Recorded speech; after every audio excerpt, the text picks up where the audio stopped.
আজকে সকালে ঘুম থেকে উঠে ভীষণভাবে কান্না পাচ্ছিল। মানে ভীষণভাবে মন খারাপ হয়ে গেছে, কিচ্ছুই ভালো লাগছিল না।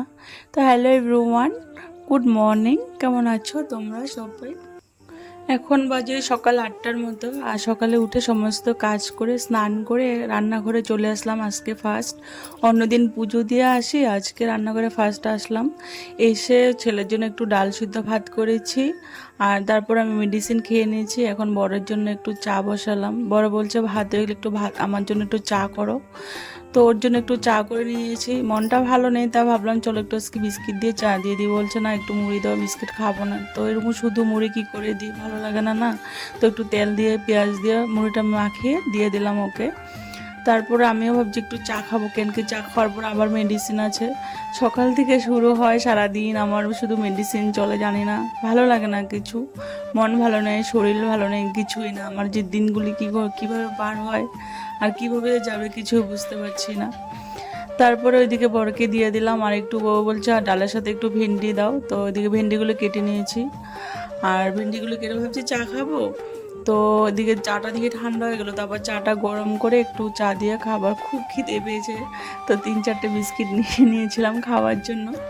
আর চা খেতে খেতে দেখি পাশের বাড়ি একজন এসছে, তো ওকে একটু চা দিয়ে দিলাম, বলছি খাও, চা তো আছে খেয়ে নাও। তো ওকে একটু চা দিলাম। তারপরে চা খেয়ে এখন আবার ছেলের ড্রেসপাতি রেডি করব, কেন কি ছেলে আজকে বেরিয়ে পড়বে। ছেলে যাবে আবার আজকে পড়াশোনা করতে, কেন কি কলেজ তো স্টার্টিং হয়ে গেছে না। অনেক দিন ছিল বাড়িতে, 3-4 মাস ছিল। তো আজকে হলো যাওয়ার পালা। তাই আজকে ভীষণভাবে মন খারাপ। সত্যি ও তো বাড়িতে থাকে না, আর এই এক্সাম শেষ হওয়ার পরে বাড়িতে ছিল, আর এখন আবার আজকে চলে যাবে। মানে 1 তারিখ থেকে শুনছিলাম স্টার্টিং হবে, কিন্তু এখন একটু দেরি। কিন্তু রুম আবার যাওয়ার পর রুম শিফটিং করা অনেক কিছু কাজ আছে, তো আর আমারও শরীর ভালো না, আমি যেতে পারবো না। তো ওরা চলে গেল। আর এদিকে দেখো আমি একটু আগে দিয়ে আসলাম, দেওয়ার পর দেখো কি পিঁপড়ে আমাকে, জানো পিঁপড়ে এত জ্বালায়, মানে কি করব, কিছু করার নেই। তো ওগুলি ক্লিন করে তো ভাবছিলাম পুজোটা দিয়ে নেব। তো বর বলছে না আগে রান্নাটা করো, আমি খেয়ে দোকানে যাব। তারপরে ভাবলাম চলো, ভাত তো হয়ে গেছে, ডাল হয়ে গেছে, আর এদিকে একটু পটল তরকারিটা বানিয়ে নিই। আজকে অন্য কিছু বানাবো না, যেহেতু মনটা ভালো নেই। তাই ও বলছিল যে একটু মাছ নিয়ে নাও, আমি বলছি না, ছেলে নাই, আর আমরা দুজন আছি, তো কী আর বানাবো। তো মনে মনে ভাবছিলাম সত্যি যে ভালো লাগছে না, কেমন জানি লাগছে। ছেলে যদি বাড়িতে থাকতো কত ভালো হতো। আর মনে মনে কাঁদছিলামও, কিন্তু ওই যে বলে না সবাই, মা হওয়ার কষ্টটা অনেক এখন বুঝতে পারি ছেলে বড় হওয়ার পরে।